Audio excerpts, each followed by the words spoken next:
ఎవరికి తెలియకుండా సీక్రెట్గా మనం ఇంట్లో కూర్చొని చేసేది లేదు. పూర్తి స్థాయిలో అసెంబ్లీలో డిబేట్ చేసి అందరు సూచనలు తీసుకున్నాకనే గైడ్ లైన్స్ ప్రిపేర్ చేసి అపాయింట్ చేస్తాము. ఎవరు ఎలాంటి అపోహలు కొత్త ఏదో జరిగిపోతుందని జిల్లాల పేర్లు తీస్తురని పెడుతుండ్రని పెట్టమని తీయండి అని ఇవన్నీ వదిలేయండి. రేపు బడ్జెట్ సమావేశంలో వీటన్నిటి మీద కూలంకషంగా అన్ని రాజకీయ పార్టీలు చర్చించి విధి విధానాలు ఖరారు చేసి ఏ రకమైన నిర్ణయాలు తీసుకోవాలని అప్పుడు తీసుకుంటాం.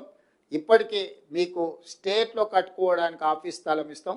ఇవన్నీ ఎందుకు చెప్తున్నా అంటే కొత్త జిల్లాలు వచ్చినప్పుడు ఆ జిల్లాల ప్రాతిపదికన ఏది జిల్లా హెడ్ క్వార్టర్ అవుతుందో అప్పుడు స్థలం ఇస్తాం. ఇప్పుడు స్టేట్లో మీరు ఏదైనా స్థలం మీరు ఆఫీసు కార్యాలయం కట్టుకోవడానికి ఒకవేళ వచ్చింది అంటున్నాడు అదేదో చూసి ఫస్ట్ హెడ్ క్వార్టర్స్లో కట్టుకోండి. అక్కడ కూర్చొని మీరు కూడా సచివాలయం కట్టుకోండి. ఇక్కడ నుంచి కిందికి పరిపాలన అందించండి. సచివాలయం లేకపోతే పరిపాలన చేయలేము. గతంలో సచివాలయం కూడా ఉండేది కాదు. కట్టంగానే నేను వచ్చిన అందుకే పరిపాలన జరుగుతుంది.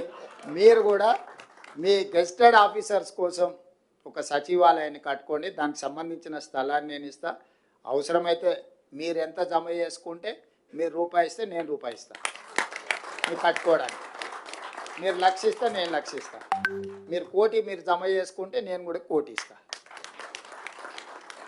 మీరు ఎంత జమ చేసుకొని అన్న మా దగ్గరకు ఇది ఉన్నది ఇంత అంటే అంత మ్యాచింగ్ గ్రాంట్ ఇస్తా. 50-50 మీరు ఒక 50% పెట్టుకొని నేను ఒక 50% ఇస్తా.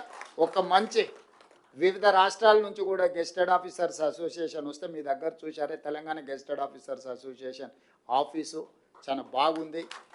చాలా సమాచారం అంతా ఇక్కడ అందుబాటులో ఉంది అనే విధంగా మీరు కట్టుకోండి. నా వైపు నుంచి ఎప్పుడు మీకు సంపూర్ణమైన సహకారం ఉంటుంది. మీరందరూ కూడా ఈ ప్రభుత్వం మీద అనుకొని నడపండి. ఇది నాది కాదు, మనందరి ప్రభుత్వం ఇది. ప్రజలకు మనం సేవ చేయాల్సిన అవకాశం దొరికింది. ఇన్ని కోట్ల మంది ఉన్నారు. 5 లక్షలే ప్రభుత్వ ఉద్యోగులు.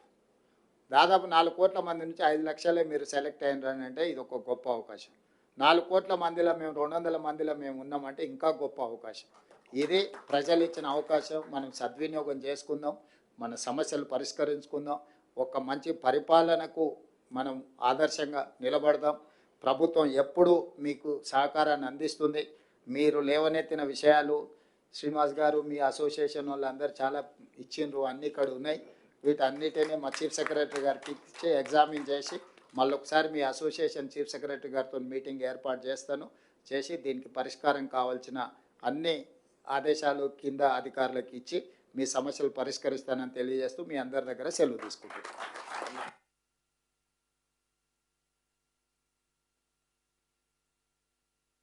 7 లక్షల మంది గెస్ట్ అధికారుల పక్షాన మీ సైన్యం, మీరు భూమి మీద ఉన్నంతకాలం మీ సైన్యమే. మేమైతే పక్కగా కూడా జరగం.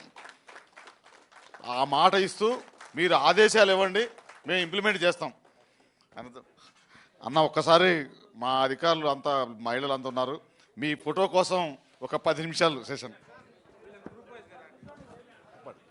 అందరూ రావద్దు, అట్లా పిలిస్తేనే రావాలి.